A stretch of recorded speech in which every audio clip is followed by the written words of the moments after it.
Colonel Rooney. Oh, how are you today, Captain? Yeah, I heard, and I'm just all broken up about it. Boy, what a blow, huh? Sure, yeah, I'd be happy to. You just produce a corpse and I'll make dinner.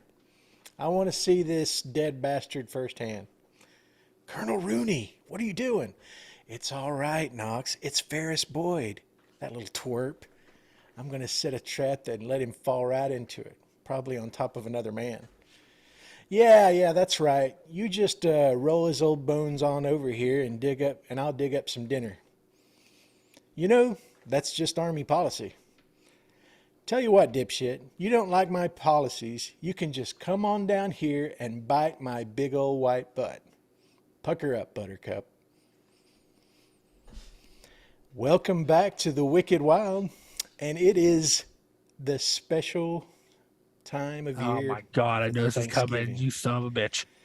Thanksgiving's here. You can smell it in the air, Eli. You can smell the cinnamon and the pine You know what it trees. smells like to me? Horseshit. Pot. Did you say pot? I don't know. I'm just Whoa, shooting what's it going out on? here. What? Shooting What? it out here. What's going on here? Oh. I assume your tree's up though, because I know Mary would not have gotten all the way to Thanksgiving without the tree being up. I told you, October 31st, as soon as midnight hits, it goes to November 1st, I blink and it's like Santa Claus came and had explosive diarrhea all in my house. You just need to embrace it, man. I refuse. This is your life now. You know what I embrace? Bah humbug. The humbuggery. Yeah. Well, it is the Thanksgiving special episode season, and we've got a humdinger to talk about tonight. But before we do that, I want to introduce our hosts for the evening. We'll start with the gentleman you just heard, my boy Eli. Are you excited to talk about your favorite cryptid again? We're going back to the well to talk about one of your favorites again. You know, let me put it this way. Did you stretch? I mean, did you do your vocal exercises? Did you limber up before? I did. Let me just put it this way, right? Let me put it this way. Okay. All right. Let me put it this way. When we get to what we're discussing, it was nowhere near the abomination of what we witnessed previously. I was wondering what your thoughts for this versus. But once again, I was brought to the table and promised a steak, and I looked at the plate and it was nothing raw? but a carrot. Oh, I wish I'd still been good. Nope, I had a carrot. I was not satisfied with my meal. Gosh, this Wendigo thing is going to become like your holy grail quest, right? You know what? Some just say I keep watching these Wendigo movies, hungry, right? Hungry, and when they're over, I'm still ravenous. Hey, Look at that! Just shout out your dad jokes, promote it. You're coming along nicely. And then we also have John up in the Detroit greater area. I don't even know what are the suburbs called in Detroit, Michigan. They call Metro Detroit. Metro it's really Detroit. really exciting. Yeah, that's very descriptive. Yes, I know. I was in a far more interesting suburb of New York City today for the greater part of an hour and 10 minutes today. Oh yeah. So doing some of that holiday traveling. Yep. Holiday traveling. So what is your favorite Thanksgiving dish? Pretty much I will eat almost anything around Thanksgiving as long as I don't have to watch this movie. But if I'm pressed to pick something, I would probably go with I'm torn between mashed potatoes and pumpkin pie. Those are like my two favorite. Just a staples kind of guy. Just the Yeah. I mean the classics. But I mean, if it's my turkey, I do dig my turkey. But mashed potatoes, man, just that's probably like I could just eat that every day, all day if I wanted to. Do you deep fry your turkey? I've gone to the air frying of the turkeys. Oh, you got deep fry it. I don't disagree with you, Eli. I haven't had a deep fried turkey. I know they're amazing. However, it's just a little bit on the dangerous side for much higher most risk civilians. of burning down your Only house. if you're an idiot. I don't disagree with you, but it's one of those things where if I can get this pretty much the same result without all the hassle, you just go with it. I'm telling you, man. I don't know if you know what flavor is. Hey, when you open up Flavor Town in your neck of the woods, I'll come on by. You're banned from Flavortown. Wow. So let me ask this question, because it is a polarizing issue, but it's an important issue that I think is around this time of year we need to talk about. When you mention mashed potatoes, are you it has to be silky smooth mashed potato kind of guy, or do you like some skin and chunks in your mashed potatoes? I like them 'Cause- always. Oh, You really? give them to me whipped. You can give it to me like a little bit lumpy. You could do the skins in. I'm good either way, man. I just give me potatoes all day, all of them. I hate silky mashed potatoes. They got to have a little My boy. texture to them. When I And want then- to when I look at mashed potatoes, I want to have the same thought as when I look at myself in the mirror. Chunky. Look at that, chunky Well, boy. I had no idea where that was like going because I was like, And will then say- last but obviously not least, oh, I'm sorry. Go ahead, John. I was just gonna say the one benefit of the silky smooth though is you get to make potato pancakes the next day, and they're to die for. You can do However, chunky too. Mhm. You discriminate against chunky? See, there's no winning here. No, I know. It's Everything's Eli's a personal way. attack for Eli. There's only one winner here. I'm the Highlander. And as I was about to say, we do have Jaime up in New York, which apparently is where John was for a brief time today. stop over. But and then Jaime, so are you? And I was thinking about this as I was watching this movie. Are you more or less vegetarian after watching this movie? Because this one goes hard in the paint. Same amount, but apparently Guy Pearce was at least during filming of this movie, so we could talk Yeah. about that. But yeah, it's definitely the opening alone, right? Yeah. It's the steak dinner strong or whatever they're theme, eating in the yeah. beginning. Yeah, yeah, it's a lot of chewing and it's different though, and it's like when you know what it is versus animals. Exactly. You know what I mean? Yeah. Yeah. When you But- go to the source in this When case. Yeah. yeah. So what's your favorite dish as a vegetarian at So- Thanksgiving time? Yeah, I know it's a difficult holiday as a vegetarian, but I mean it's not because my family has always been. We're going on now. Oh God, it's like 24 years of me vegetarian. Like they're very accommodating, but Because your family rocks. so yeah, my aunt, who unfortunately is no longer with us, used to make this. I know people call it all different things. My family calls it stuffing in New York. It's stuffing, even though so my aunt always made this awesome stuffing that was made mostly vegetarian. Just sometimes they would drizzle like the turkey juice, I guess, on it at like the end, but obviously I can eat it without. So it's like homemade. My mom has continued to make that at least for me every single year because like I loved it when my aunt made it. It's one of those I used to stick my fingers in while she was cooking. It's like my great aunt, so like like a second grandmother, but like. So my mom continues to make, so that has to be made even if it's like, if I'm not even home for Thanksgiving, because, sometimes you have to split holidays amongst other families. My mom will make it and send it and I will pick up the whole thing of it. So that, Aw, yeah. that's I'm feeling awesome. feisty tonight. What savages are calling it something other than stuffing? Oh, I've heard dressing. Dressing. Yeah. What? That, Yeah. right, Eli? Thank you. Well, now look, Oh I'm my in the God. dressing region. Oh, So I knew exactly what you're God, talking about. no. It tastes No. just Dressing as goes good. on your salad. Thank you. Thank you. Like it's stuffing. Take off the G. It's stuffing. Okay, I say Okay. the G, but yeah, okay. Don't say fine. the G. From now on, drop off the G. Okay. It's Okay. stuffing. Anybody that calls it anything other than stuffing, you need to read a book. Okay. Yeah, I said it. I guess you showed me. I did. I Yeah, did it's a show you. regional thing.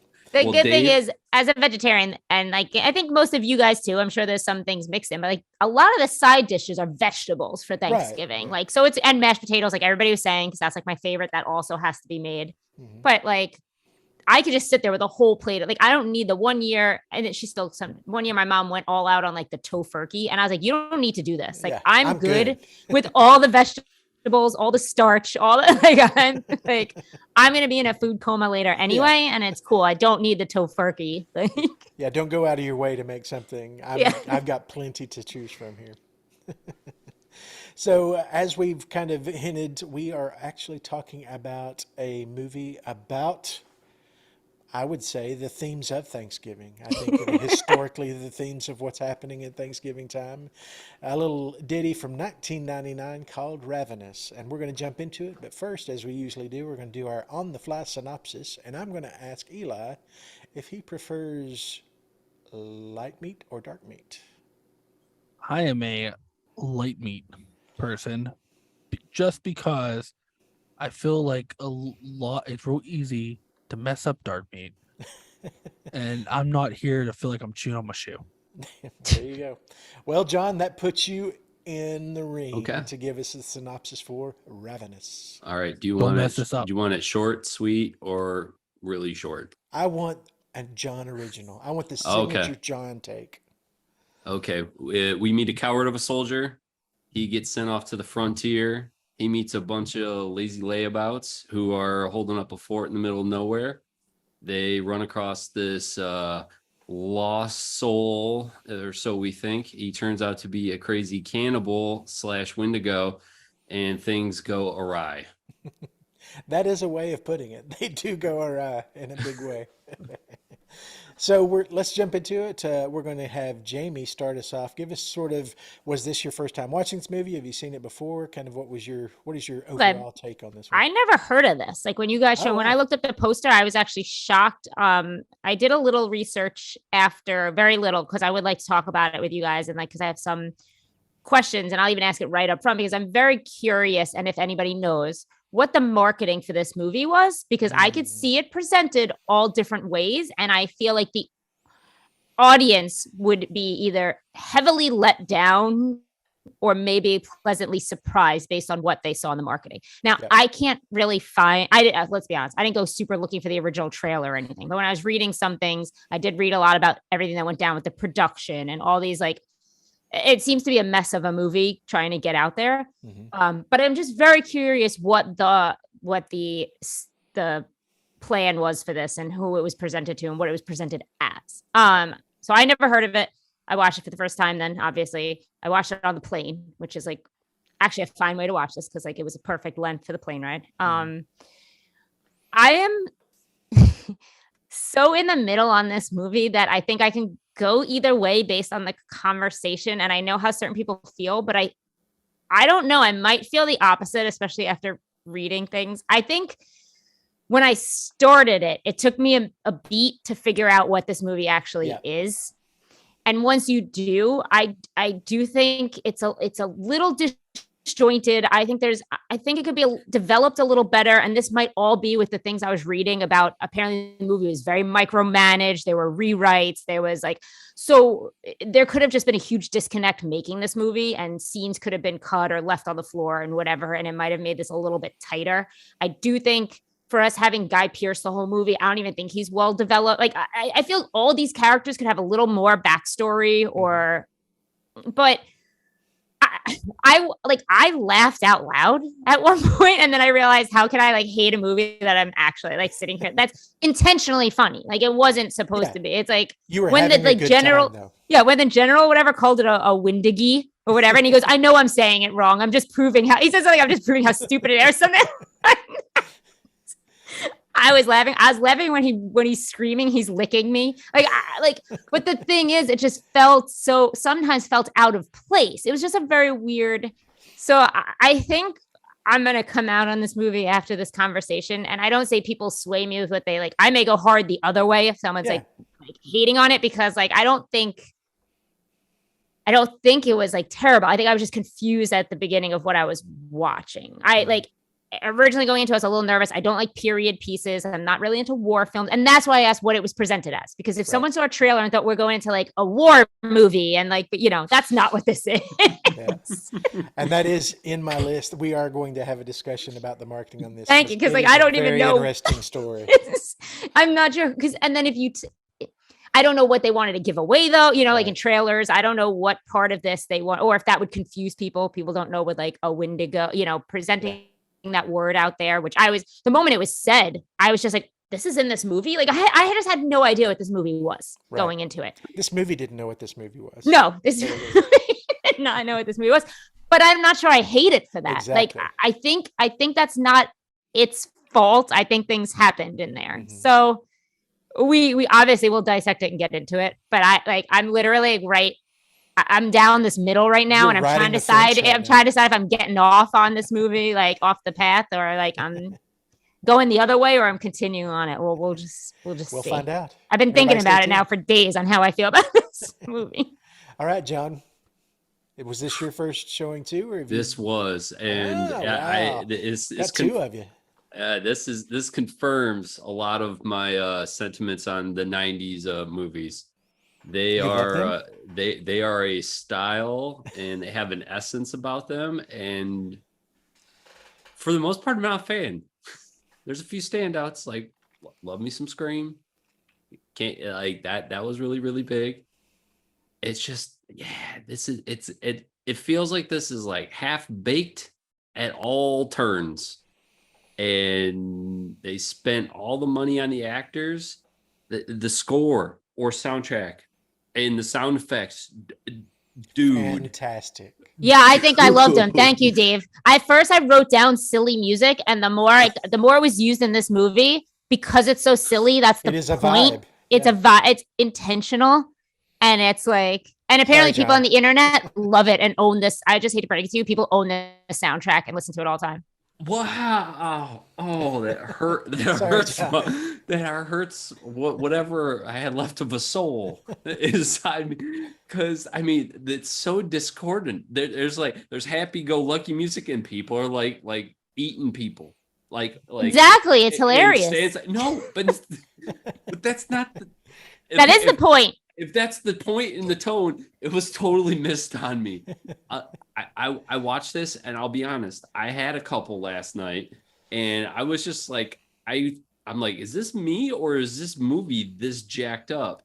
Like, these are Looney Tunes sound effects, like royalty-free sound effects. Like the punch was like, I mean, I was waiting for Daffy Duck and Porky Pig to come on at the end of it. Bleep, bleep, bleep. That's all, folks. It's like, this movie was a train wreck, and I couldn't believe the cast. In on top of all the other stuff, it's like it's written with like modern like vocal aesthetics and sensibilities, and it has no logical time or even practical thing. Like they call in for a new colonel after or the commanding officer like 5 minutes after the commanding officer they just had is dead. It's the 1800s. Like mail takes months, not minutes, to make that stuff happen. To say the least, I was at first I was kind of with Jaime, like early in my viewing, but it just kept going, and I'm just like, no, I can't give this any sort of credit. In the Jeffrey Jones turn from all cannibalism's awesome, gotta be Wendigo, and they're like, dude, you gotta kill me, I'm done with it, I can't live this. Like, what? I do have that written down. I was a little confused on Hart's character. That's his name, right? Like Yeah. Hart. I didn't even bother to learn Or the characters. Rooney, you know. And then there's the Rooney. Neil McDonough character. Apparently they bleach blonded hair back in the 1800s, I guess. 1 and 2, he falls out of a tree for 500 feet and then wants to choke his, like, I know they're not buddies, but like they're supposed to be helping each other. Now he wants to kill him. Like, it makes no sense. I feel like half the script was on the floor and they forgot to shoot it, or they just cut it out and said, "Meh, forget it." But no, I have like I told Dave, Eli, and Jaime before the show, I don't take notes. That Like, I just take it raw and I bring it. This was so out of control. I'm like, I gotta write notes. I can't forget. Like, there's so many examples of how bad this movie is. I have to remember each one of them. In the mouth noises, huge pet peeve. Huge pet peeve. Not an ASMR guy? Oh, I literally will. I will be clenching my fist under the table when I eat with certain family members, because They're loud eaters. yeah. Can I ask you a question, John? No. What's your version of hell? Having to constantly watch somebody get a compound fracture over and over again, or Ooh. listening to people chew all the time? You know what? I'd watch the compound fractures. Whoa! And this is Yeah, 3 for people 3. chewing is pretty disgusting. Like out loud. Like Apparently, you open didn't grow mouth. up where I grew up, because that is the sounds of my people. That's disgusting. Yeah. See, this is why Jaime and I get along. Right Except there. for this movie, apparently, John. No, I mean, hey, I'm good with dividing. Oh, my last point, and then we'll let Eli get in on this nonsense because I'm running real short of being Eli length here. The David Arquette is so bad in this movie, so bad, and his character is so inconsequential. Unless you realize that he's method acting and he's stoned out of his mind for the entire movie. He is stoned out of his mind. I have we'll get I have questions about the cast, but I don't want to. Eli has to give his Give it Get to in us. there, Eli. Just get in there and be ravenous on it. This was a roller coaster because for some reason in my mind when you said we were watching this, I thought it was a completely different movie, and when I started watching, I was like, I almost watched, I think, like a Spanish movie. There's another one. There's another one, maybe, and it fit our theme, which is why I asked you guys which one we're watching. oh no, I wish that's what happened to me because I started watching it, and about 3 minutes in, it was like a jolt of lightning cracked my skull, and this terrible memory I tried to block came emerging. This was the second time I watched that. The first time was when I was in high school. We were learning about the Donner Party, and there's a lot, the kind of setup of this movie is based a lot off of what happened with the Donner Party. And then we watched this, and I hated it then. And then I had to go through and remember the things I hated about it before. It's not as bad as Antlers. I'll say it. My problem with this movie is there could have been a really good we could finally have a good movie with a good representation of Wendigo, because there are parts of this that is deep Wendigo lore and actually kind of the way they portrayed it. There are parts of this movie that could have been terrifying. It could have been really suspenseful and scary. But the whole time I got this weird fucking Looney Tune music and stupid sound effects. I got angry. There's that part where he Wendigo's out and he's chasing the one guy through the woods, and it's Yeah, that's the scene I wrote and it I'm down for. That's the most noticeable one. That's the and most I'm noticeable one. What the shit is this? And then that stupid techno wow wow wow wow wow wow wow when he's walking. I back was and actually forth. hoping Dave would have a clip he could insert Oh God, right no, don't. here Oh, so that I- people can hear. no. No, because it is honestly though, but Eli admit and John admit it is so different. I've never It honestly is. watching that movie. I when that came on, I'm telling you, I wrote it down because I was just so confused. What It's different in the fact that I feel they realized their subscription to their audio service went out, and they're what free samples can we take from? So you have this just this weird stupid music, and I really like some of the characters, and then some of them I'm You do? some of them, but then some of them what the hell, David Arquette, I have no clue why they brought him in here. I honestly have no clue. I have no clue. I don't know if someone lost a bet. And he Or got if- top billing. He was one of the top 3 on the poster. I have no clue why. I have no clue why. because And- Scream came out right the year before it. Exactly. And- That's and- why. And what's his nuts with the bleach blonde hair? That was just silly. I didn't mind the captain. I didn't mind Boyd. I didn't mind really anybody else, but those two characters particularly, I was what is this? But there's so and then kind of once you get to the end, they kind of pull something out of deep Wendigo lore, and I was ooh, okay, oh, that's cool. But then they just shit all over it, and I was no, all right. And even if they didn't get that stuff right, there's really a cool movie in here, but it's just covered in confetti and clown costumes. And it's just I get real disappointed. I say it. I really think there's some good movies they can make on legends, different legend lores, and this one got kind of close. And then you're and even with the stupid music and some of the stupid characters, because there's that when the Wendigo comes and is pretending to be in the military and they're letting him in the fort, that was terrifying. That could have been really terrifying. And then you're okay, all right, if they're gonna get it in the ending, all right, cool. And then they're hold on a second, and they put a red nose on the ending and a really shitty dollar store clown wig, and one of those little whoopee sticks in its hand, and they just start like pooping all over the place. They're like, we're having a good time, right? You're like, no, I'm not having a good time. Not as bad as Antlers. I'll say that. Not anywhere near. Nothing could be as bad as Antlers. But I I didn't hate.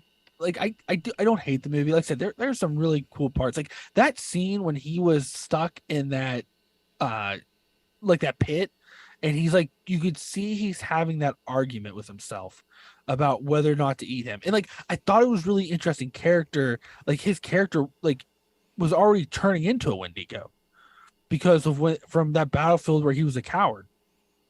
That was really cool. And that was like a little piece of lore, lore not as well known. I'm like, oh, all right. Like they had some really cool parts, and just all the stupid birthday confetti around it, just like really just kind of ruined it. And like I said, don't hate it, but I'm not mad. Mm. I want to just say that the composer, because I forgot, I did look it up, and I had to look it up again because I couldn't remember. Was it Bozo the Clown? No, it's the front guy from Blur and Gorillaz. Like Who? two huge bands like that. I've never heard of them. They must be bad. The Gorillaz You've is never like heard the of Gorillaz? animated. Oh, Of course the you've Gorillaz. heard of them. I thought Yeah. you said the band's name was Burrs and Gorillaz. No, Blur was Oh, a band. those is a two band. bands. Okay. And Gorillaz. He's in Well, both. you know what? I like some of the Gorillaz older stuff. If I may make a suggestion for you, Gorillaz, I know you're listening. Just stick with your music. Don't do movie music anymore. Just don't do it. Let me False. pause real quick. I didn't even bother to look who did this. You're telling me the man from Blur and Gorillaz Yes. made this? Yeah, the music made was this movie Damon score. Albarn and Michael Nyman. And Michael Lyman. And it's like there's a whole controversy there too, because it's not. It says it's a joint. They each had to get credits on different. This whole movie, and Dave will. I don't want to Dave gets his piece, but like this whole movie seems to have been a production nightmare. Yeah, it was So- production hell. Yeah, we're going to talk about that. It felt like hell watching it. Oh, So gosh. I could find that. It didn't feel like hell watching. Yep, because what it was like for me watching this, I was in the pits of hell. They had me chained to a big rock, and 2 feet in front of me was a glass of water, and I could just get my hand about an inch to that cup, but I could never grab it. Eli, first, I want to just tell you, I'm really proud that you expressed yourself through an illustration that didn't include poop. That's huge. You're welcome. Wow. I will say Progress. this though. We're growing. I We're wouldn't get- maturing. I wouldn't get too excited because I got a doozy for the rating. Oh, Oh, no. Jesus Christ. You know, Eli, I'll probably be right there with you on the rating. Dave, come on. I feel like you're going to sway me in the right direction here. Well, I'm going to share my thoughts and we'll see. But it sounds like, Jamie, that we're going to balance the scales maybe a little bit. I'm not going to try and sway you. I'll just share my experience. So I did see this in theaters, and I hadn't seen it since then. But I remember having a really good time seeing it in theaters. I remember it made an impression. There are scenes or visuals from this movie that stick with you. I mean, there are certain things that I could clearly remember, even, gosh, almost 25 years later, that were in this movie. It is a weird friggin' movie, and I am all about it. Now, remember, this came out in 1999. It's the same year that the Blair Witch Project came out. There was some experimental stuff going on in Hollywood. They were swinging for the fences. As far as all of the Sixth Sense too, I think I read, Sixth which is Sense a big came deal out. because Yeah. because it was a huge. Yeah, these little indie experimental things were happening.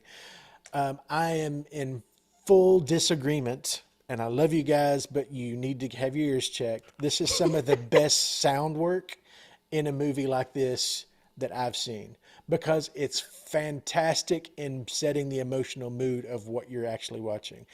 And John, you're right. It's discordant.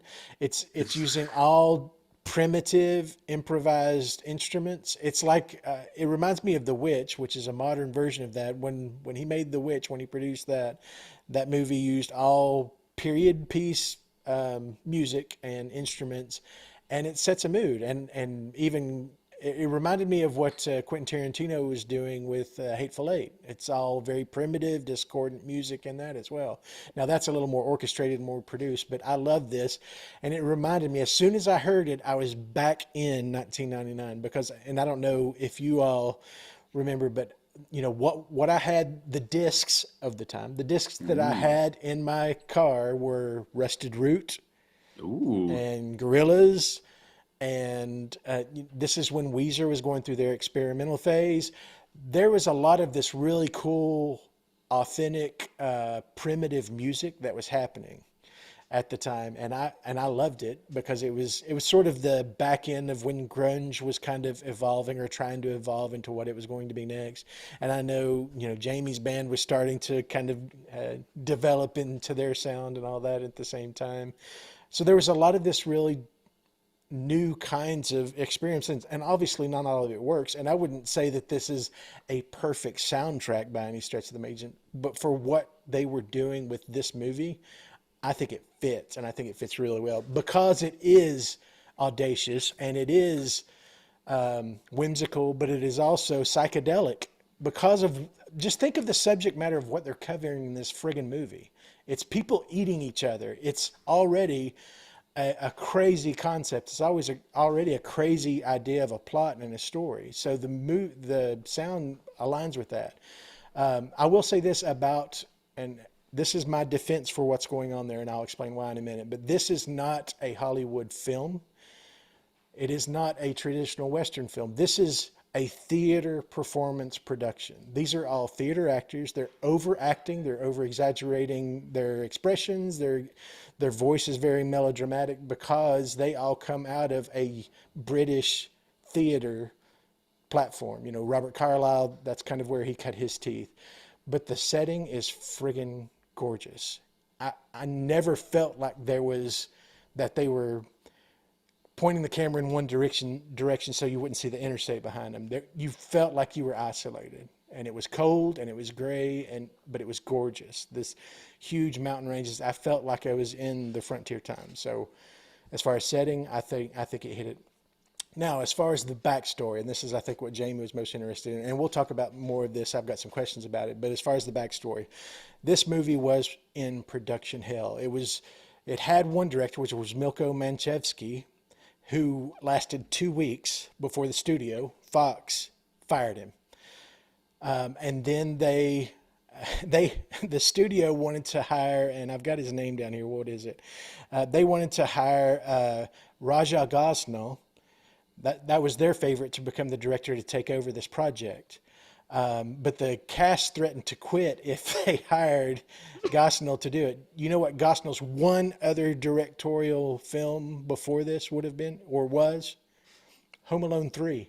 Oh my God. Yes, I saw that. I Yeah. laughed when I saw The worst that. franchise in the world. So that gives you sort of a mental picture. And Jaime, I do recommend going and finding the original trailer. That gives you a mental picture of what the studio thought this was. And then Robert Carlyle did something really shrewd. He went back and recommended that they really needed to look at Antonia Bird, female director from UK, grew up doing TV comedies, but also doing TV dramas. She had done one other Hollywood film before this, which was Mad Love. I don't know if you remember that movie. I loved that movie when I was younger. We're going to talk about it because it plays into what she was doing with this I haven't one. thought about it in so long, but okay. But that movie is why she got this movie. But she was already disenfranchised with Hollywood because of the way they treated her while she was making Mad Love. This was at the height. This film was the height of Bird's Hollywood motion picture career. This was the last movie at this level she would ever do.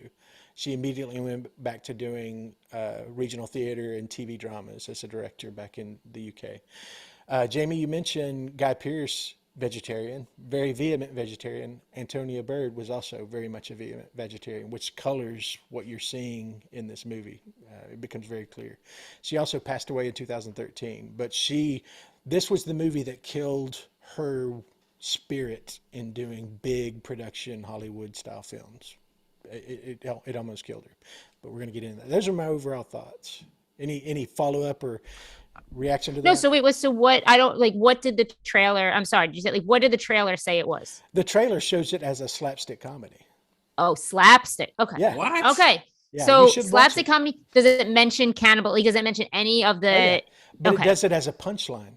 Okay. It's not- It's like okay. a terrible 90s dad joke punchlines like, let's see if you can get out of here alive. That's terrible. Okay. Exactly. That's even worse because I don't even, because I could at least see trying to trick people that, like I said, it's like a war movie or that it's a drama, like something, and that you find out that it's like this quirky little thing. Yeah. But presenting it as a slapstick comedy is not what I would ever present this movie And that's as. not what the actors were performing or the director was writing. No. They did not. The studio had no idea what to do with this movie. And go ahead. Neither would I. I'm just sitting here, Dave, because you said a bunch of things I agree with, but it's almost like you just said, "Hey, you know, two, 1 + 1 is 2, right?" And I'm like, "Yeah," and then 1 + 1 is 2, right? Yeah. Do you know what 2 + 2 is? I'm like, I know where he's going with this. 11d7. I'm like, 11d7. like what? What are you saying? 55. I never thought I'd see a day you and I would diverge paths so hard. Okay. You Well- guys have diverged plenty of times. Not Sure. this hard. Like, not It's really just- hard to think It's this hard. interesting because I just don't know. Although it seems like Dave and possibly I appreciated what actually did come out, but I wonder what would have happened if the original script, because they were rewrite. Like I just wonder what would have happened if Yeah. everything went according to plan for everybody. I mean, I understand there's so many different parts of it, but I wonder if everything went according to plan. And I because I still kind of do appreciate what ended up, but there is a lot of it where you wonder there could have been more here and there could have been, and it's just the whole cast that's listed, and the spoiler for everybody, but dies at the first third. Mhm. And the first third feels like an end of a movie. Whereas I had to look at how much time was at, not that I thought the movie was ending, but I was because again, I didn't know what this movie really was. So I didn't realize what path we were going down once that whole first act kind of takes place. I was just like, oh, wow, we're losing everybody. We're so I'm like, so where's this movie going from here? Right. Because What do you do now? Yeah. yeah, because they kind of, all these characters they introduced are really not in it very, very long. I'm honestly convinced if this was the original, there's so much drawn from the Donner Party in the setup, in circumstances that occur and characters and stuff. I almost feel if this went the original route, there's a good chance this could have been one of those cult classic horror movies that made people uncomfortable at the time, but kind of got more popular with age. And instead, we got a turd with a birthday candle. Well, no, it apparently is a cult. If you read, because that's the thing. So I started going down Letterboxd and things like this, and this movie's ratings are not shit. I'll say that. And there are people who this is flat out their favorite movie. And listen, I just want to. And obviously that's everything. There's a movie for everybody. There's almost definitely. any movie out there, someone could say it's their favorite movie. Oh, definitely. I'm sure there's a bunch of people who really like this movie for the right reasons. Yeah, 95% of you are wrong, but I'm sure there are other people out there. 100%. Okay. I'm telling you, there are movies that are deliciously bad. I recently experienced The Last Dragon, Barry Gordy's The Last Dragon. Deliciously terrible movie. Yeah. Love it. This is not a B movie. It's no, but the one I just referenced is very much a B movie. Right, exactly. Yeah. And this is just this one lost me. The lines, the one of my favorite ones was, "The smell of meat cooking. I thank the Lord. Then things got out of hand." What? Who wrote that? No, that's a line from the Donner Party, from somebody from the Donner Party. The delivery was so bad. Well, maybe that I can appreciate if they were going for this kind of weird slapsticky horror-ish kind of I like movies like that. I'm into it. Yeah, They go all the way. To be clear, they were Commit. not going for that. The production team was not going for that. No, the studio was going for that. No, I understand that. I'm all for that, and even unintentionally funny movies. I'm into that.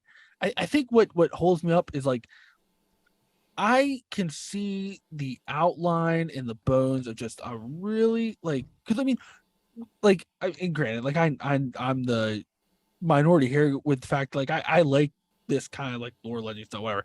But there's just they had all these hard influence from the Donner Party, and we've never had a really good Donner Party movie. Mm-hmm. And then you had the Wendigo, which is this really metal character, and they had a lot of cool aspects. They went cult classics with the Wendigo and some stuff, and I got real excited about that. And then there's just all this birthday confetti and stuff around it. And I it's almost like my brain wants to concentrate on these fun things, and then or these cool things I like, and I like what they're doing, and there's some legit creepy scenes to me in here, and then all of a sudden in the background I just hear The court recognizes Jaime, who has I have a hand up for anybody who can't see, which is everybody. well, because I have a problem of just butting in, so I like to just no, me too. But, no, that's why I put my hand up. I want to go Eli, down. I have a question for you, but for the room. But I just have a question for Eli too because of Lauren. Like, would you have liked in a movie like this if anybody actually turned? Like if anybody actually, sorry, they did like turn. Like obviously we have all these. We didn't even talk about like what happens to them and what the whole really plot point is because we didn't. But if anybody actually like turned into a better designed monster, but maybe not even fully, maybe some of his features changed and like something. Because I was wondering if I wanted that, and I think I did. But it's a different movie, maybe. Like that's a different movie than what they were doing. I was fine with him not because there are legends where that's like what a Wendigo I figured. is just a person with an yes, I learned all this from you on the Wendigo episode. Like, so part of the they took a different approach to it. Right. Like, part of the legend is like if just by eating human flesh or like consuming human, like that starts the process coming a Wendigo. And like in those tales, like they don't describe people as physically turning into a monster. They describe them as becoming monstrous because they get such this ravenous, unsatiable hunger for human flesh.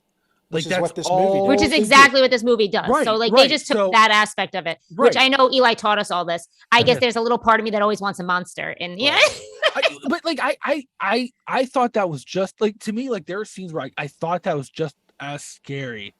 That fact that it was a man's face with a monster inside, almost like that scene, like I said, when that all goes down and they realize like, oh, he's the one that's eating people or whatever and like killing people. Oh, when he just goes like nuts when he's digging in the ground. Yeah. like that whole thing there. But that to me, that scene when like, Hoyt's back at the fort and like he's like, oh, there's this guy out there and they're talking to him like, oh, we're bringing this new commander, and then the Wendigo guy walks in so cold, and like that scene, like I get chills that scene where he's like, I shot him in the shoulder, like check his shoulders, and like there's that scene where like he's like take your shirt off, he's like, all right, and he does the opposite shoulder. And like you're like the longest scene of someone undressing too. Yeah, but like when they told him to take his shirt off, I'm like, oh, these people, they wore so many clothes back then. We got to go through like 18 forever. Layers. Right. But like that was such a suspenseful scene to me. Like I enjoyed that scene a lot, and like even like when he it was kind of like this analogy too. Like after like he kills everybody except for Hoyt and Boyd, and like he changes in that fine suit, and it's almost like kind of reminds you of like Tales of the Devil, comes in a fine clothing and suit to do evil. And like that was like some really cool imagery. Like I really like that.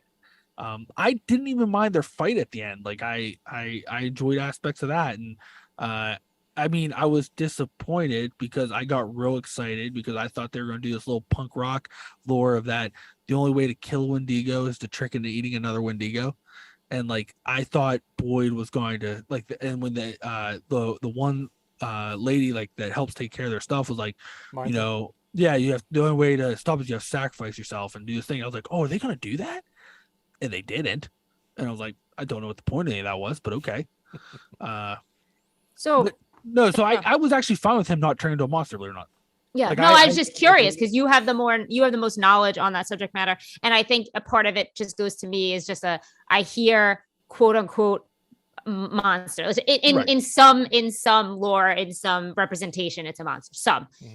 A lot of what we've been presented with in modern day has been antler. I hate to bring it up, but you know what I mean. Monster. But like we don't mention. So there was a moment where I thought we were gonna get that, but you are right. Like I mean, like he does, for all intents and purposes, everything about him is a monster, just in a human shell of a person.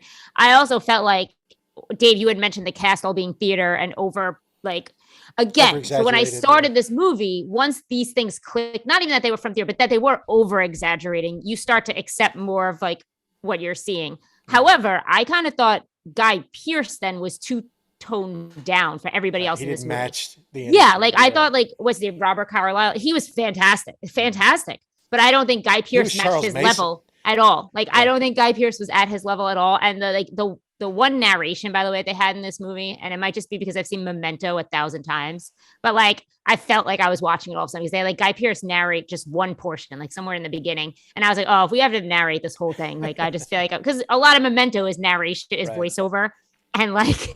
Well, like, and that's what maybe like that's probably my biggest frustration movie is like there's 37 movies going on here tonally. Like you just tell like there's all these different hands in the cookie jar, but no one can get a cookie because like if this would have played out seriously, I think Guy Pearce's character would have fit better because yes, he doesn't fit with the comedy. Right, because he was playing this guy like something changed him when he had to drink that blood not willingly, but like it happened, and he realized this weird change, and now he's disgusted to eat meat because like there's something, it's implying there's something like going on with him, and like there's this weird thing, and like that could have been really cool. And then you have like all these like slapstick scenes, and like and the characters being over the top I don't even mind, except for like I said David Arquette and the one hillbilly priest guy. But like I licked me or whatever. Yeah, like I didn't even mind like them, like it's like it could have fit, but like you have like Guy Pearce is doing this like hard thing, and then they're playing the same song that you hear at Chuck E. Cheese. No, Guy Pearce tonally didn't fit. That's I think my problem. Like he just little bit, his performance was a little too serious for. I mean, then again, you are dealing with a heavy topic, like right. And Guy Pearce is obviously dealing with that topic and represent, but it's just then you have these other characters, like again, Robert Carlyle, who is playing menacing and playing serious at times, but still over the top, and it still just fits tonally with everything else. I just felt like Guy Pearce didn't quite fit with everything else. I think of everything. And he's a little mopey and annoying in ways, like he's a little annoying. Right. I think Carlyle's character he could have stayed the same if this was a more serious film. He could have. Like he was mad. Like at that point he was mad. And like, okay, well that would have made sense. But then you got like Hoyt, like, oh, I like to read books and I like her fingers. You're like, what the fuck is happening? I feel like someone just farted in my face. Goes, you want to say thank you now? I'm like, no. All right, John. I saw your hand up earlier. Was that in irony, or I have no idea what I was going to say at this point. The only thing that we haven't covered that I feel we must at least discuss, and it's kind of on the over the top. It literally, Robert Carlyle, after he pops out of nothing and jump scares them at the edge of the cliff and throws a knife, and the guy literally rolls like 20 feet after he gets hit with a knife and rolls off the cliff. I've never gotten hit with a knife. I don't know how real that is, but that didn't come across as real. And then afterwards, he literally does the only thing I could describe is like a cannonball shot and then explosion noise.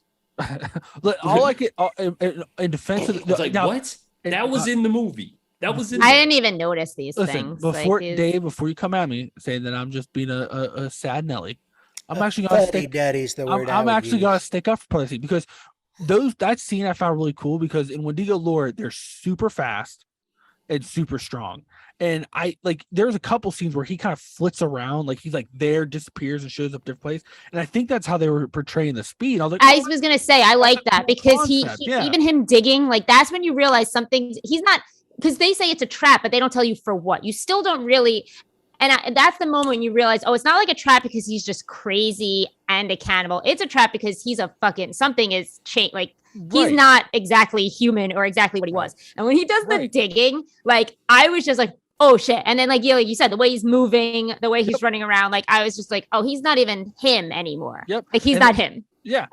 And like they're basically, they can't be killed. So like in the parts they get shot, I thought was cool because like they can't be killed. Their curses, they starve. They just keep eating until they starve to death, which is like a long process. Like I thought that was cool. And then like him throwing that knife, I was like, oh, that's how they're showing the strength. Like he hit him with that knife so hard, like it knocked that dude off the cliff. Like, oh, that's pretty cool. And then like I really enjoyed the scene of when Hoyt was in the bottom of that cave. Soundtrack didn't make sense. Wait, which guy's Hoyt? The blonde guy?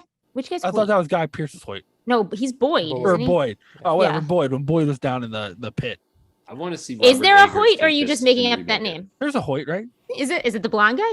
I don't know. I'm asking. The blonde guy. Yeah, I don't know. I'm just asking. Or was that the priest? No, it don't matter. There is no Hoyt. I don't know any other names except for Boyd. I don't know where I got Hoyt from. There's a Hart. Yeah, Hart's which are Jeffrey Jones or whatever. The blondie is Reich, Private Reich. That's okay. Knox was the veterinarian / doctor. Yes. Who's the priest? The religious guy? Toffler. Private Toffler. I have no clue where I got Hoyt then.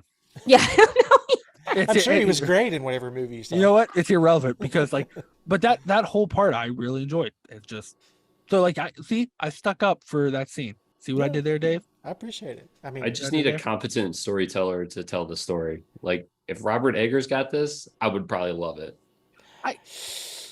No, this is just one of those ones I feel that It's if they were this- gonna bring someone in, they should have just scrapped and started over. Like Which it sounds like they tried to do new, or not even try, but it. Well, that's the thing is maybe they didn't scrap and start over. They just I don't tried to think so. change things along the way, and it got a little Right. messy in the Right. the final fight literally is two men hugging each other to death in a bear trap.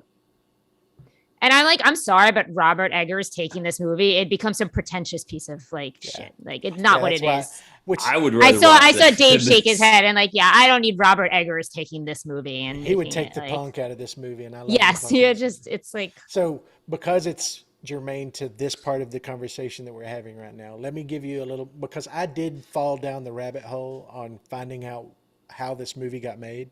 good. I'm glad you did because I did a little bit too, but not as much as you probably did. Because it does matter, and to your point, John, it is different. But these kind of films I think are important because they are so different from the model. And here's the story behind what I found.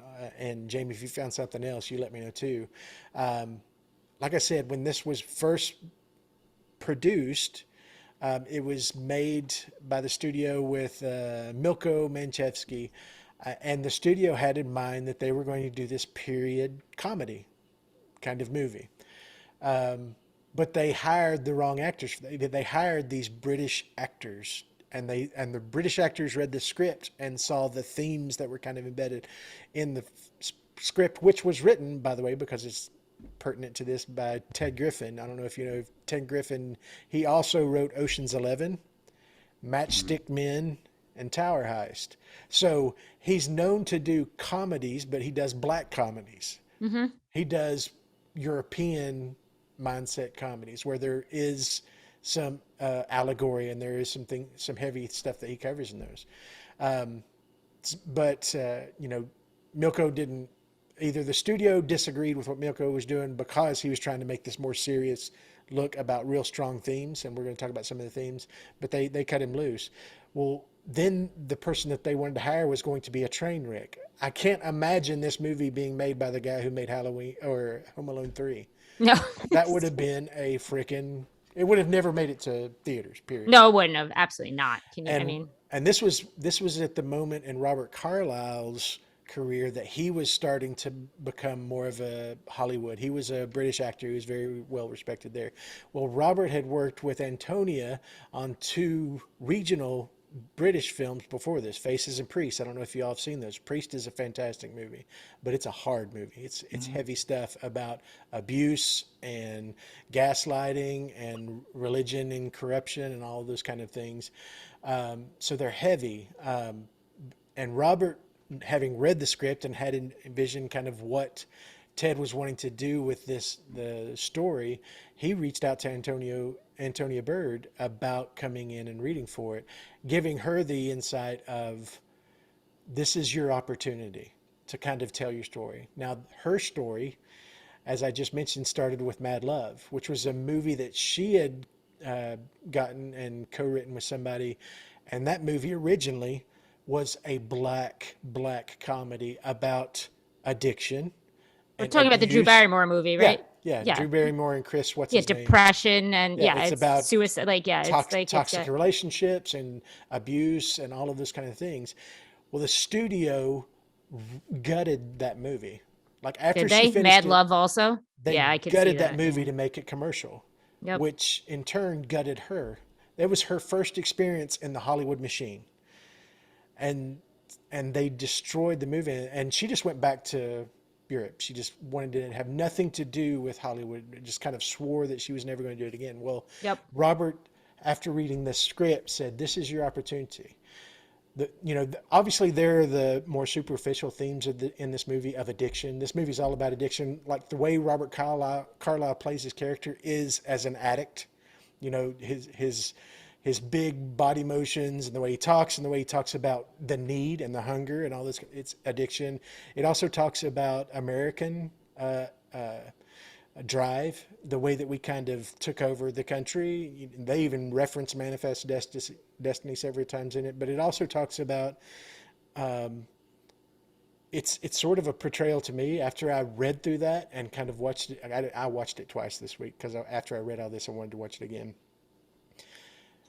That last scene and the conversations that you have between Colonel Ives, or what was his other name? It was Awoken. Colhoun. Yeah, the Robert Colhoun. Carlyle character. Yeah, I guess he's character. Ives more than he's Calhoun, I guess, Right. in the movie. But the conversations that you have between those two are the conversations between Antonia Bird and Hollywood.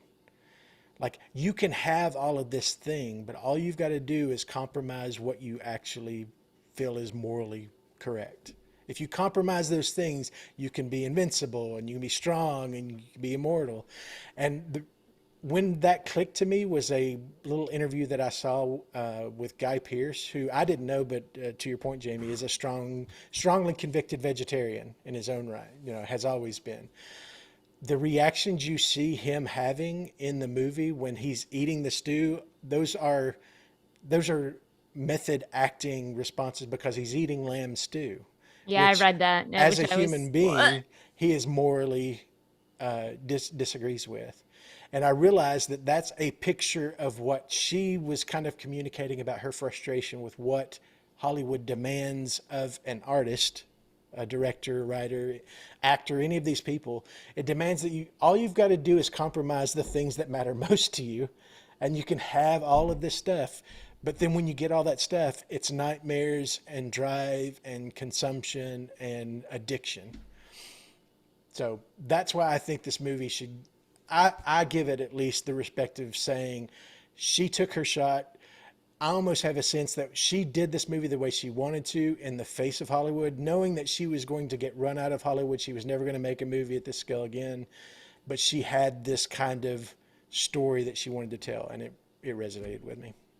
But I've talked a lot. I apologize. I get that. No, That I think story I think would've- that's very important to this movie. Like, if anybody's gonna go watch this movie, I think it's important to even have all that backstory in that, because it's just definitely expands upon what you're watching. Yeah, it gives some guidelines to the strangeness. No, that makes sense. I get it. I feel that that message could have been conveyed a little bit more beautifully if it hadn't been shoved into a bag already filled with 5 pounds full of stuff.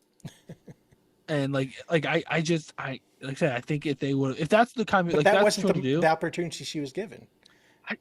They were in production. She had a week of planning before. And then like everybody's hands just kept going into it still. Like, people kept picking it while she's working on a movie. I mean, we've all been there, I'm sure. I'm not trying to say like your job, but you have someone over your shoulder saying like, don't do it that way. No, you can't. No, wait, let me. How about if you did it this way? And then it's just like, then you just want to finish it. Yeah. And be like, okay, let me just get the fuck, like, That just is let's get this over with. Clear, because this movie looked like a bucket full of chicken at a family reunion. It was pick to shit. Yeah, Jamie described my viewing experience right there. I was just like, I just want to get this over with. I was just noped out on it. See, Probably about 2/3 the way through, I'm just like, okay, like I was like, when I saw it, I was looking. I was like, okay, that concept sounds cool. We started off with the swoop noises with the letters with people's names at the beginning. I'm like, oh no. And then the music, it just started. I'm like, nope, this is not. This is so. It's like 290s for me. That punk rock that you enjoyed, Dave. It's not my punk rock. See, I love it for you, John. See, I was torn. I was like, there's parts that's really dug, and I was like, oh, I just love this part so much. And then there's like the other parts. I'm like, it was like dating somebody, and like it's perfect. But then you find out that like they use the bathroom in a litter box, and you're like, well, that's weird. Why do you keep doing that? Don't do that. We were so close. We were so close. It's like you create that perfect shell around that person, and they're just perfect in your eyes. The glass ceiling broke. Yeah, to be clear, I have not said this movie's perfect. Oh no, this movie's far from perfect. I love it for its asymmetry. I love it for its quirkiness. I mean, I wonder, you got to wonder if if she got to put out the movie that she wanted to put Right. out. Oh, I don't Like, think she did. No, she didn't. No, that's Yeah. what's happened. Yeah. That's what we're saying. That's what happened. Like this woman, like she had a miserable experience. Like this is not like it's just not the movie that she wanted to put out. And Never it's made 'cause another one. yeah, like, but I wonder what that movie is that she, because it's obviously not changing a ton. Like, so I want to see her version of this without too many cooks in the kitchen and whatever free. Does David Arquette make that movie? Oh God, I Oh, hope yeah. not. I don't think hope so. not. I mean, First of all, let's be honest. Like the character he played is exactly what they wanted him for. I mean, he Yeah, I was does gonna say, nothing, guys. Like he's what were you just offended high, by? and That's that's my it. Yeah, what were you? Are He you literally saying- plays just like Are you saying he played a early character? David Arquette. I was gonna say he didn't play a character. He was just 1883 David Arquette. Exactly. Yeah, that's what they no. wanted. he shouldn't be in this movie. I don't know why. Like I get the Scream franchises. There was that movie he did about wrestling that was fine. I just don't get why they keep putting David Arquette. Well, in didn't he stuff. used to wrestle? Well, Doesn't I he think wrestle? he Well, He did came that was wrestle after he did a movie. after the movie. in, Okay, yeah. Was that the early 90s? Oh, what was that called? It basically I don't he was remember trying what to it was. become a WCW wrestler, and he fights in a cage match. He loved wrestling, that's why he did it. Then after that, he like got involved in wrestling. He owned a wrestling company for a while, I think. But like, and he, you know what? He's been doing fine after. But like, David Arquette's just one of those guys. Is like, hey, eight-legged freaks. David Arquette, Afraid of Spiders. The only movie he wasn't David Arquette was Scream, and I would argue the higher in number Scream movie you get, more David Arquette he becomes. Well, here's the thing. I mean, I love Scream. I mean, a lot of people do, So do but I, yeah. I have no affinity for David Arquette. Like, take him or leave him. I don't really give a shit about David Arquette. I think it's due to Scream that he's probably put in most Right. things and had like, I guess like he doesn't offend, nor do I super like, he's just there. And you got to realize this was made a year probably after Scream or during, like right after the height of Scream. So they were just like, oh, we need a goofy, like, throw David Arquette in there. And I'll say, Although it's this, not what he plays in Scream, in the original Scream, like in Scream Right. 1. No. But like, but I think it's important to note he came with the studio. He was a Fox studio actor. oh, He very had a fair little- point. He came with them, like, He had a little bit of equity coming off Scream, but David has been very clear in interviews since then. This was the time in his life when he was heavily addicted. He was on several different drugs, and he was an alcoholic. His relationship with Courtney was in the toilet. He had a lot going on, but he was the studio's guy, which is, I think that's the answer to why he was in this movie. He Makes didn't know what sense. kind of movie they were making because, and no offense, I mean, I'm American, and not only am I American, I'm a stupid Southerner, but he was an American in a British movie. So he had know no what? clue what was actually going that on. is a perfect, accurate representation of what we watched him in. Like, again, he's barely in it. I want to preface it with like anybody listening, like he's barely in it. Like, not only is he's in it, and then they do one of those things where they send him away for a little Right, bit. Or no, exactly. I'm sorry, they all leave. They all leave, he stays behind or whatever. No, he goes away. He goes with the woman. That's why they're Yeah, both then he missing. comes back Because and then- they don't die because they're just sent away for the time. Like, he's barely in the movie. And that makes total sense when you do think about the actors, the rest of the people, like even his place and his character it seems like Marginalized, yeah. it just seems like a production company's like, oh, we need David Arquette, and this being David Arquette, and like, oh, but it doesn't fit the time period. Who cares? Just put him in. He's just gonna be high and silly and like, don't worry, he'll die in the next time he shows up. It's fine. You know what this movie reminds me of? The way you said that about just be silly.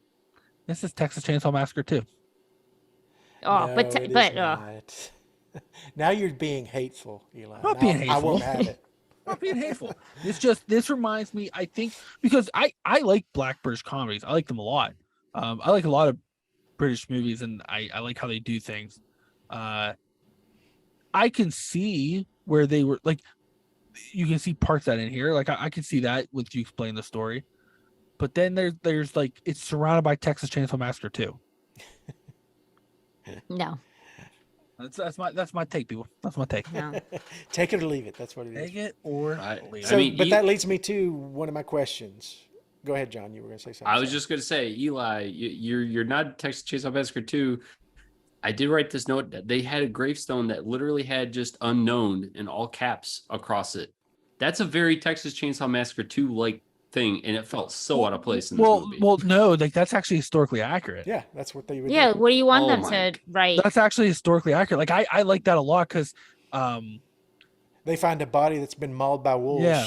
They just Yeah, you don't like- know who it is. don't It's even just need you to got to put give unknown them. music. like there was people in Put the 'em in the ground. Donner Party, and that's why like, and I think maybe too that's why I get a little disappointed in this because even if it was Wendigo, like I just keep waiting for that real because like the Donner Party story is insane.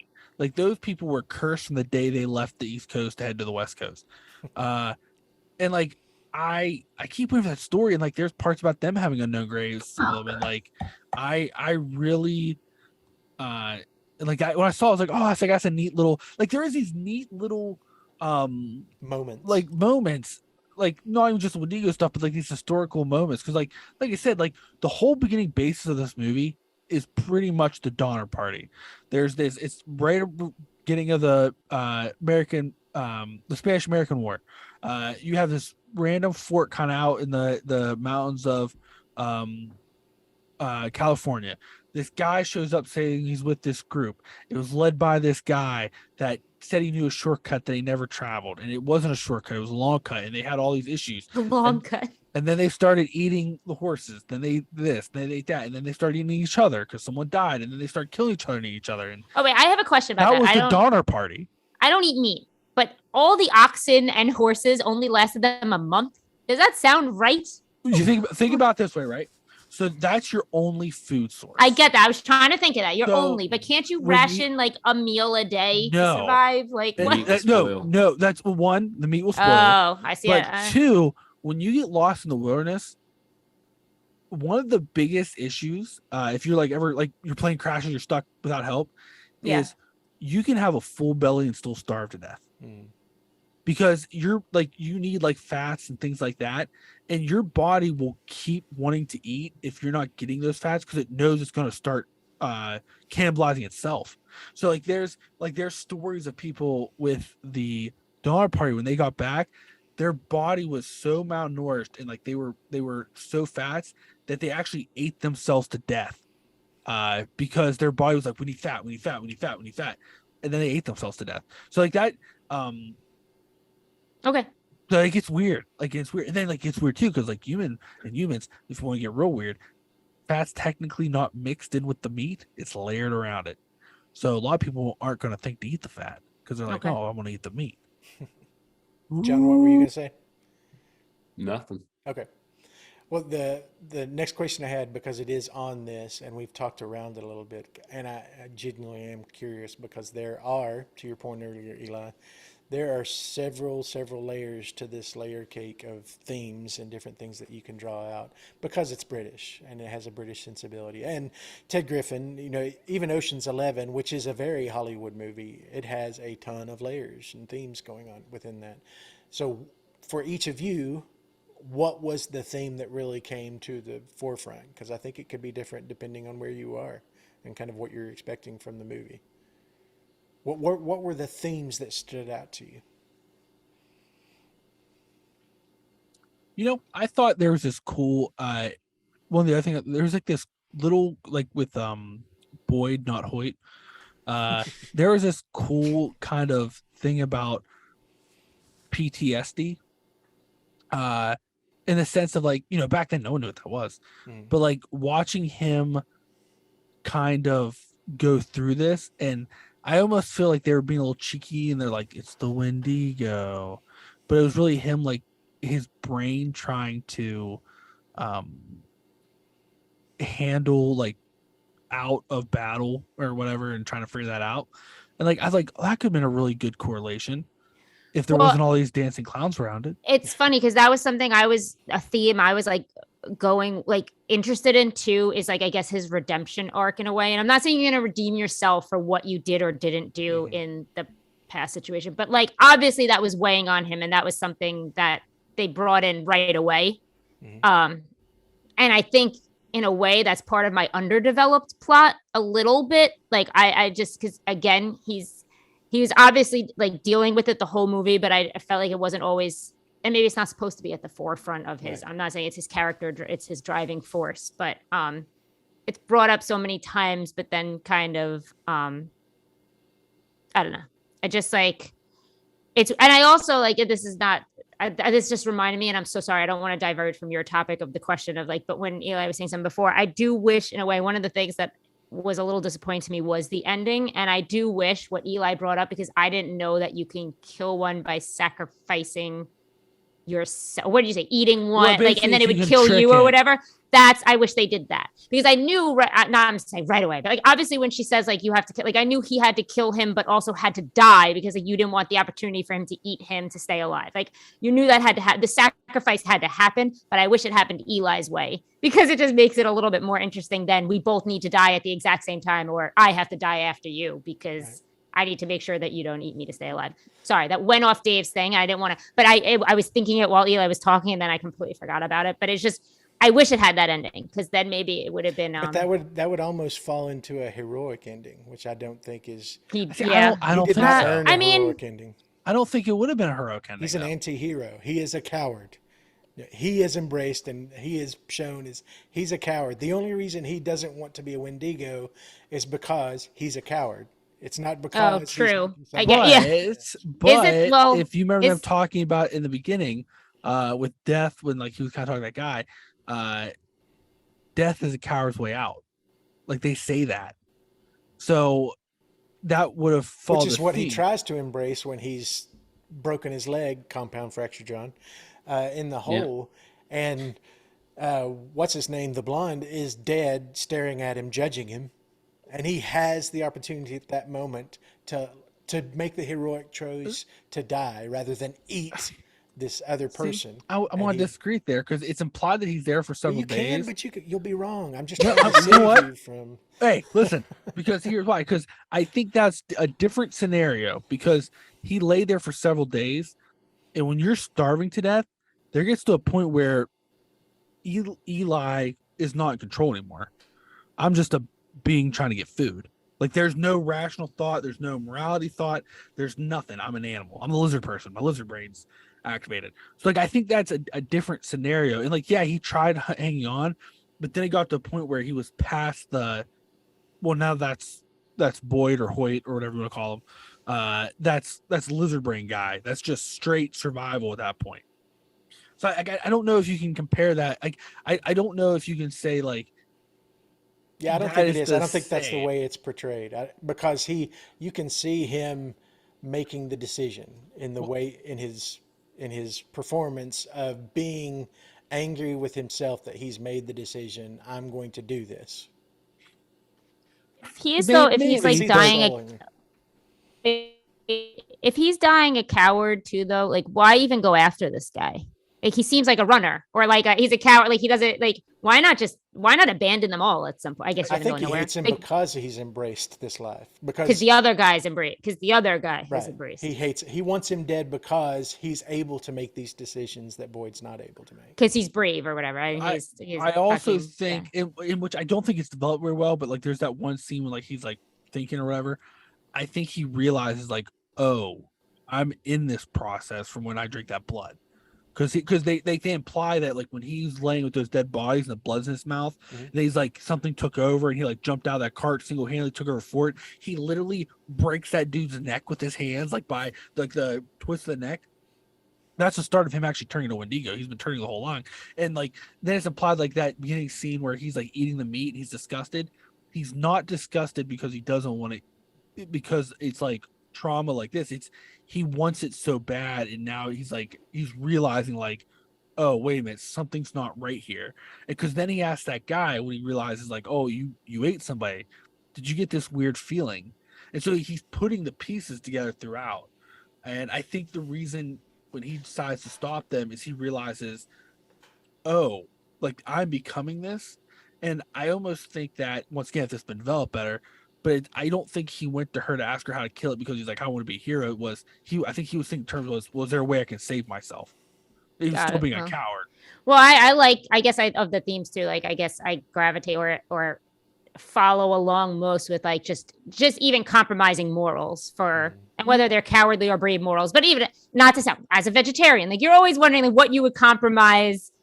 What would it As take you to know, make you- animal rights. I mean, like where you draw that line of what you would compromise and what it would take this is just an old school way of saying, if I gave you $2 million, would you eat this steak? And like, Right. would you do that? And at the baseline, like at the very top level, like, watching people grapple with, and for whatever reason, whether it's cowardice Right. or, where you'll sacrifice, whether it's to live or whether it's out of coward,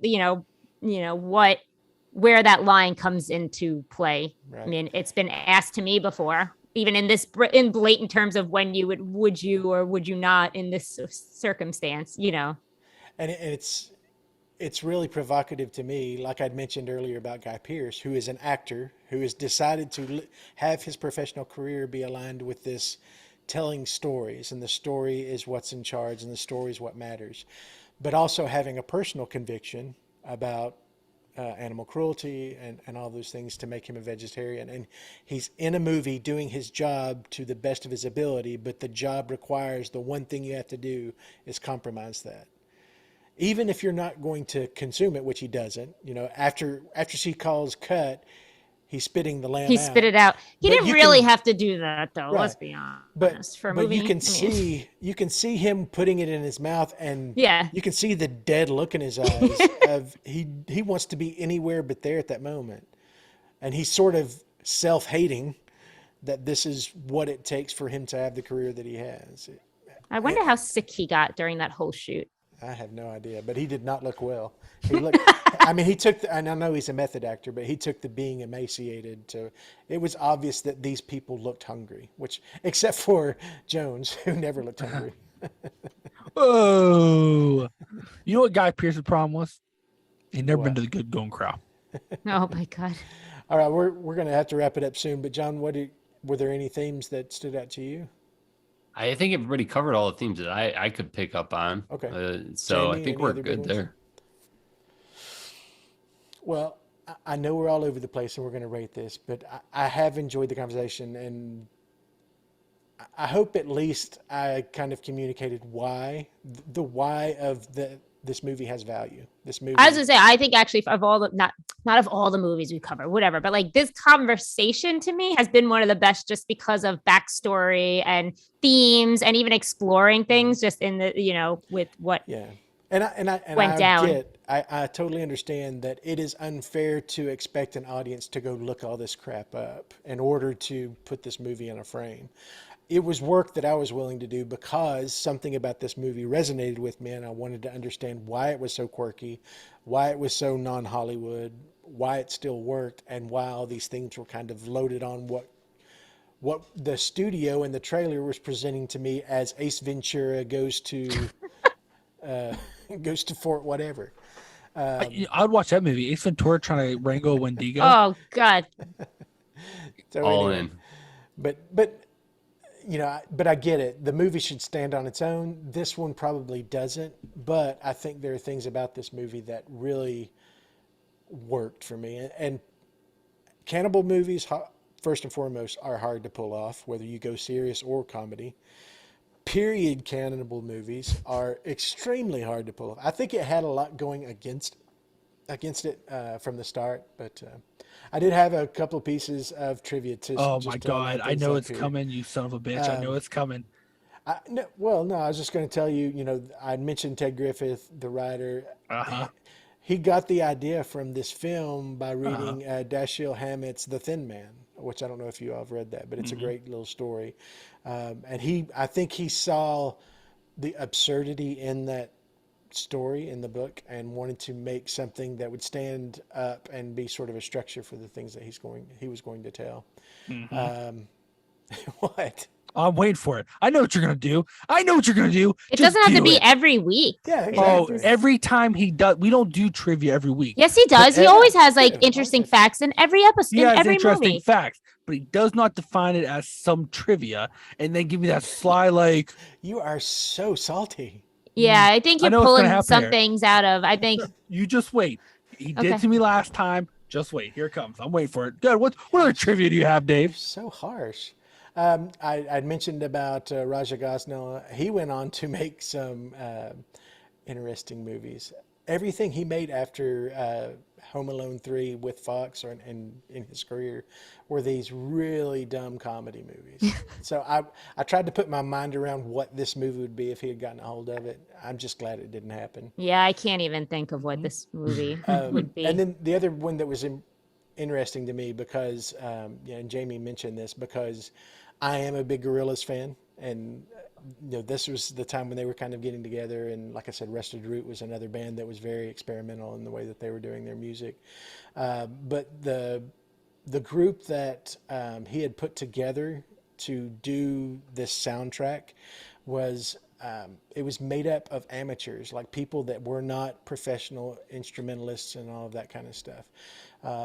To make this sound, and and a lot of these, like I said, they're improvised instruments, or they're It's like banjos, right? It Exactly. says about him writing a banjo theme for like score for the first time. Yeah, kind of things. Yeah, there's not much going on, but it does add to the tension and the absurdity of kind of what you're watching. But there was also an orchestral score for some of the big scenes in this movie, and you had people in there, professional careers like Mark Barrow, and then Bruce White, Terry Edwards, Thomas Cavanaugh that played in that professional soundtrack, which I think the scope of it is really huge, and you can kind of see what they did there. Obviously all of those instrumentalists also played in the soundtrack for Antlers, but I knew that son of a bitch. I knew it. I told you he was gonna do it. You know what? First off, we don't speak about the movie. Secondly, I think you just did. Dave, you sometimes you make fun of me for my feelings about Christmas. No, I don't. I pray for you.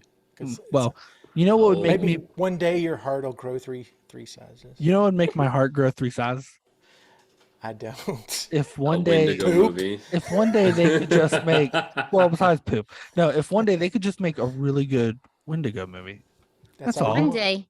Just one day. One day a really good one. It's never going to happen. Yeah, now I thought that I had a pretty good picture of what, quote, the definition of an Eli really good Wendigo movie would look like. After this conversation, I don't know that I know, because at least from being on the Wendigo Campfire Tale, as far as the lore, I think this one's pretty sound. This was pretty spot on from what you have taught us. This Windigy, or I'm gonna start calling them Windigies or whatever he called it in the movie. You can do that, just not with me in public. I really liked, except for like kind of the ending, I really liked the Wendigo stuff in this. I just wish they would have kind of took it where it should have been, or if the tone matched throughout this movie. Right. I get that. Because I think they were.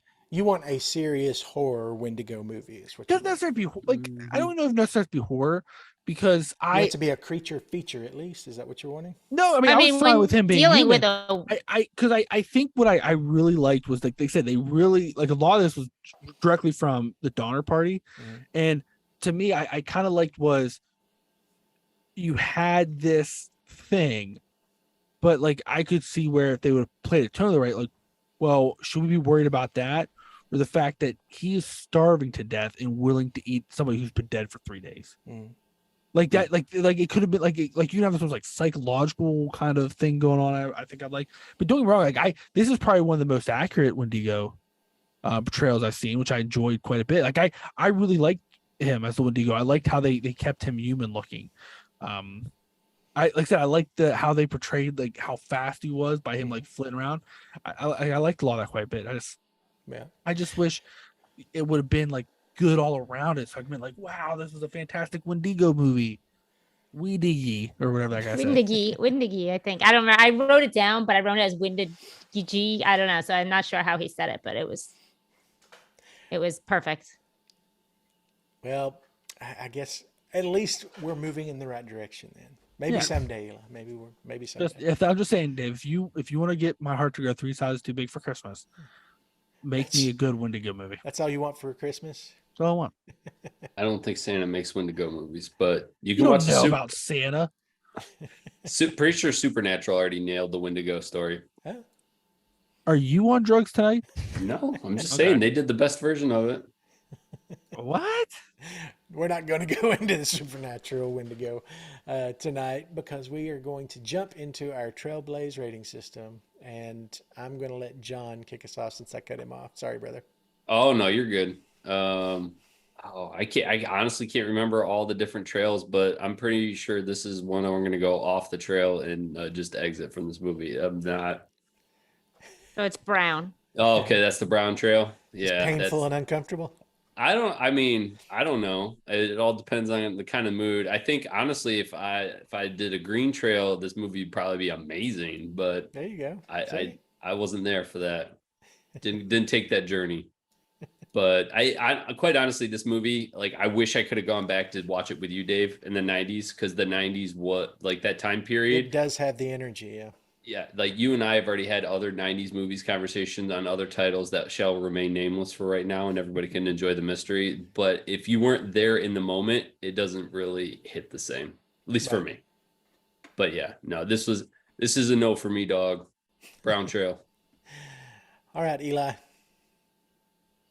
I would say, yes, poos can be painful and hurtful, but they can be enjoyable because you're getting them out of your bowels. But let's all be honest, at the end of the day, when you look down, you're still just looking at a bowl full of turds. So I would say this is a brown trail. Ouch. Well, I'm going to go ahead and give my rating because I am interested. And Jaime gave us a cliffhanger at the top of this episode. We'll see where she landed on all this stuff. But for me, obviously, this is a movie that I think is important. Like I said, I'd watched it in theaters and hadn't watched it at all for the last 25 years. So it's obviously not something that I need in my life, but I really enjoyed it. I think this is a blue blaze for me. It was a nice little distraction. And I was reintroduced to some really cool themes that were very much of that time period, of the unrest of the late 90s. So, I want to point out too, when you saw it in the 90s, you didn't know all the production backstory. You know what I mean? So like, I just want to point that out because like it's now it helps. It just helps, appreciate. Right. Yeah. In the theater, you're just having the experience of how the hell did this make it to the theaters?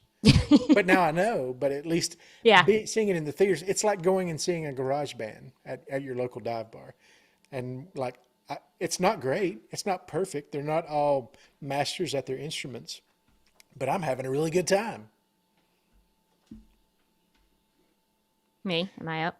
Yeah. So I blue blaze. This was a nice little distraction, and it'll be in a more often rotation, but it's not something that I have to have in my life. All right, Jaime. The moment of truth. Yeah. I think based on conversations, it's pretty obvious. Like, Dave, I'm with you. And because your definition, when you even told us, was that like, it's a pleasant surprise. Maybe it's not pleasant, but a surprise of how much you actually like. And you know what? I cannot in good conscience say I hate this movie because I've watched movies I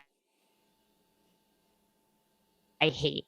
And I may go back and watch this again because especially after listening to Dave and learning even some more interesting facts and understanding some more themes, but I cannot say I hate this. And I don't think most of the others, I think this was a nice little, it's something I had not seen, which I'm not saying I've seen everything we do, whatever, but it's nice when you could watch something different and appreciate it for what it is. I laughed, I cried, I watched people eat some meat, which was disgusting. And you know what? I came out the other side enjoying it more than I thought I would. What else comes out the other side, Jaime? Yeah, poop. I get it, Eli. Yeah. Yeah, this was the child of a difficult birth. Honestly, like when I first put it on, I thought it was gonna go hate. And then once you accept what this movie is doing, granted, now we know a lot more about why this movie did. But even once I accepted what this movie was gonna be for what it was, trusted the story. I was able to. Can I just point out, Jaime, you and I have been agreeing a lot more lately, and I just got you to say poop. Are you joining the Mole Kingdom? I need to reassess my life choices. Are you joining the Mole Kingdom? Oh, God, and I sent you a picture earlier. You gotta go see the picture I sent you. Oh man! Listen, I have a lot of cool facts in the Mole Kingdom. You can learn about stuff all the time. You know what? This movie, I think the story about the movie is way more interesting than the movie, and it kind of reminds me of the Island of Dr. Moreau for that same reason. I thought the exact same thing as I was reading through the production notes on this thing. Yeah. Because that story is insane. Mhm. That in the movies, now that's a pile of Eli's favorite thing. Spaghetti. Spaghetti. Spaghetti. Stuffing. Well, on that, we do hope that all of our audience has a fantastic Thanksgiving, however you celebrate, or if you don't celebrate at all. I hope you have a good day. Just have a fine day. The sun will rise on you, and you make the most of it in whatever way you want to practice that. Save the turkeys. Save the turkeys, exactly. So, and then I think we already know. I think you've name dropped it enough. But Eli, what are we going to be following this bad boy up with next week on Campfire Tales? Even though this movie was about a Wendigo, the first 1/4 of this movie is straight up Donner Party. So I know we're all full for Surprise! Thanksgiving, but get ready for a second helping because we're talking about the Donner Party. Save those leftovers.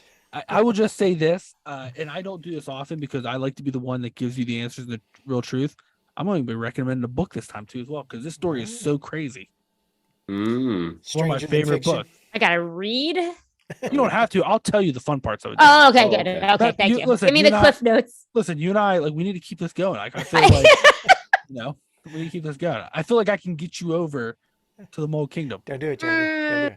It's pleasant. I don't know if you know how Jamie feels about dirt and you can ask Kaylin. It's a and- good time. It's a good time. I don't know if you know how Jamie feels about being manipulated in general, or people saying. I'm pressure in not the one that tried to start a cult. Okay. Start. I'm doing the manipulating. Just Yeah. saying. That's a big difference. Exactly. If she's in control, it's fine.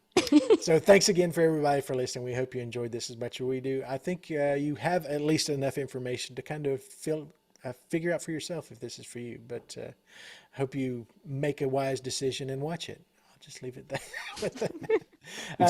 Subscribe and rate the show, and show your appreciation. Let us know. Give us your feedback. If you're interested, you can go ahead and visit thewickedwild.com. That's our website where we have book reviews and movie reviews, and we have a new section that you may not know about that our buddy Joe Ferry has joined the team, and he's putting together a curated list of regional cinema hits that he's going to be doing beyond a movie review. He's not, and the crew here can affirm, Joe is a cornucopia, an encyclopedia of film knowledge. I mean, he goes deep on all this stuff. So what he's actually doing in these articles is as much about the region and the story about the region that these films are happening in as much as they are about the film. It's a really cool little section that you can find on our website under reviews. It's called Regional Cinema Road Trip with Joe Ferry. And we're also going to see, you also see some pins in the map there from our boy Eli and Jeff as they give road trip travel blog style articles on their escapades at local cryptid events and just stuff that strikes their fancy. So I like how you called it escapades. Escapaded. Make me sound professional. Exactly. If you want to follow us on social media, your one option to do that is on Twitter at WickedWildWeAre. And if you have any questions, thoughts, comments, inquiries, feedback about the show or about the website, you can either go to the contacts page on the website or you can shoot me an email at podcast@thewickedwild.com, and I'll be happy to answer any of your questions you have. Anything else, team? Also, escapades make me sound like a bootlegger, which I also enjoy more than I probably should.